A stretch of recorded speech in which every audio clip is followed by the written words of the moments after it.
What is up, guys? It is Matt from Airsoft, and this week's Gear Talks, we're going to talk about helmet cams, so you can record your stuff and feel cool about yourself.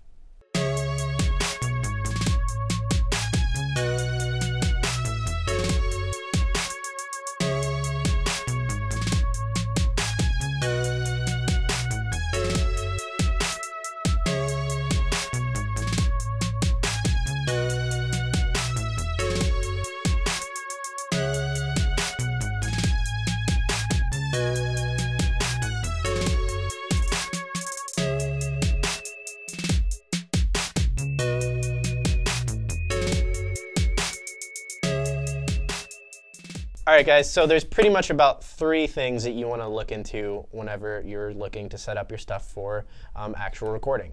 Number 1 is what kind of camera you want to use. Number 2 is how you're going to mount that camera. And number 3 is how much space and battery life that you need to create for yourself so you can keep recording, especially for longer games. All right, so number 1, what kind of camera do you want to use? There's millions of different options out there. In the shop, we pretty much exclusively use GoPro Hero 4s.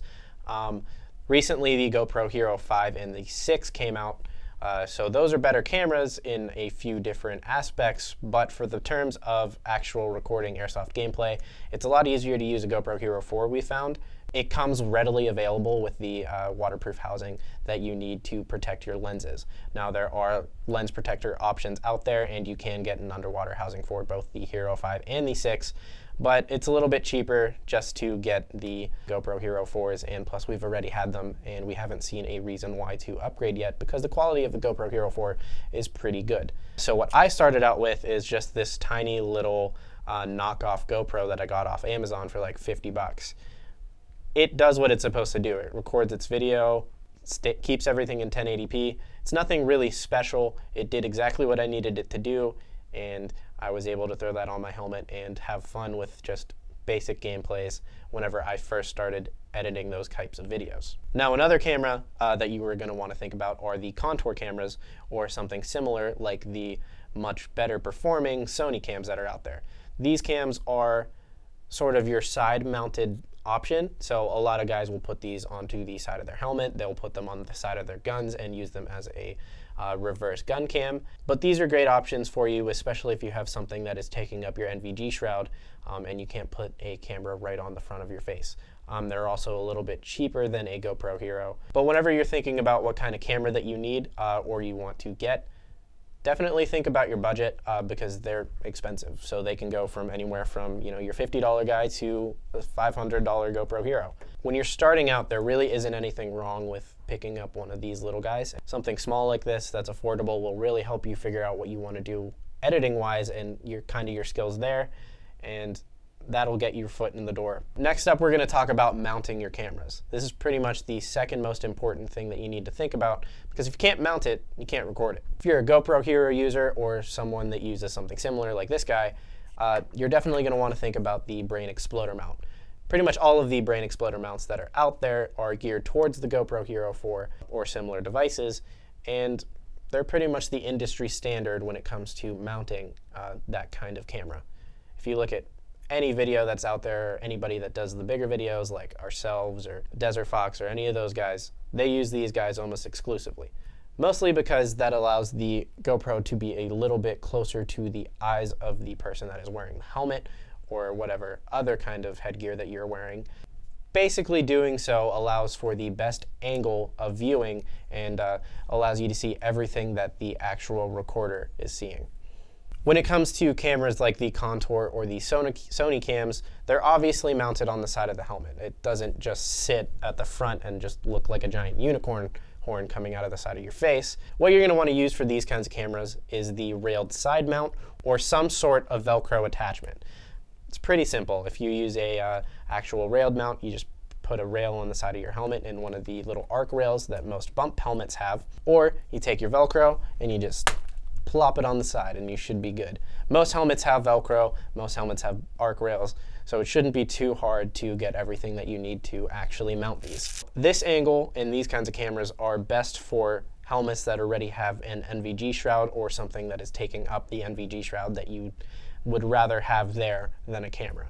So if you run nods, most guys are going to look for something like this. So these obviously offer a much different angle than the standard NVG shroud mounted cameras. Some people do prefer that angle, some people don't.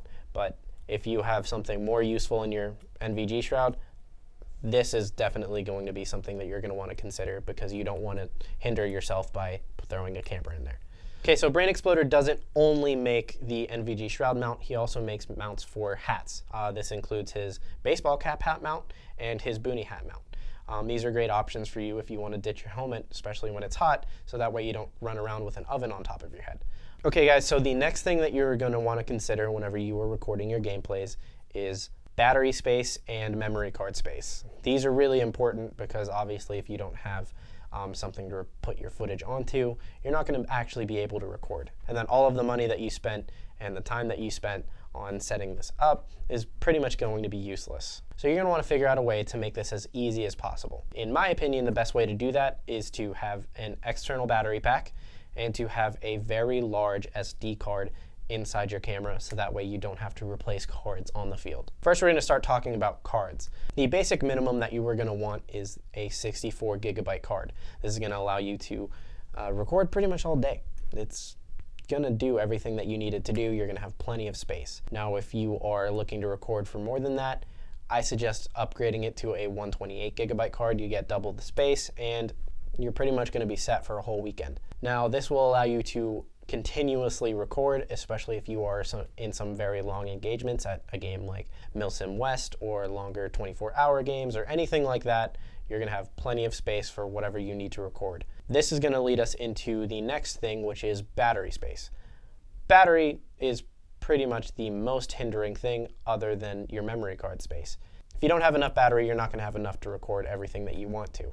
So what I suggest, and what pretty much everyone else here does, is they run an external battery pack.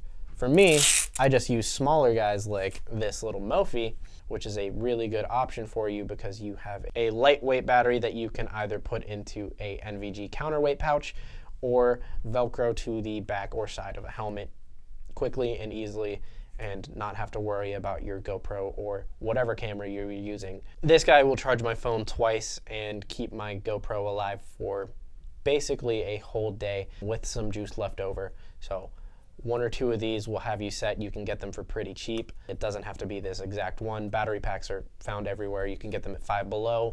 You can get them at Walmart or other places like that for anywhere from $8 or $10 to like 20 or 30. Okay, so obviously you're going to have to link both the battery pack and the GoPro together, or whatever camera you're using. I'm just going to keep saying GoPro because I keep saying GoPro. You're going to have to link the two together. Most of us just use the GoPro charging cable that comes with your GoPro, and then we just wire it through our helmet somehow. Mine is wired underneath my helmet cover, and as is Kurt's. Mine goes inside of my helmet a little bit because I have the vented holes that the cable can lead through. And then it's just coiled up at the top and managed inside of there, and then it just pops right up out the front and into my GoPro through the side of the battery case. You can't buy a battery case like that. You have to actually mod it yourself. So the best way to do it is to just take like a Dremel or a file or something and just Dremel out a hole with enough space for the cable to actually get through there. It's pretty easy. It doesn't take too long, and you can always buy more cases in case you actually want to take it underwater. So guys, for now, that's pretty much it. There's really not too much more to cover on top of actually recording gameplay with your helmet, but there is some stuff when it comes to actual gun cams and whatnot. So we'll make that a part 2 video. So for now, just take this knowledge and anything else you want to go on with, and hopefully you can record some gameplays yourself and have some fun. Okay guys, so this has been Matt with Amped Airsoft, and hopefully you learned something today. If you have any other stuff that you want to talk about for a Gear Talks, make sure to leave it in the comments below, or any comments that you want to add on top of what I have talked about in this video. Your opinions do matter in these. I actually read all of these comments. So enjoy your day, have fun, we'll see you later.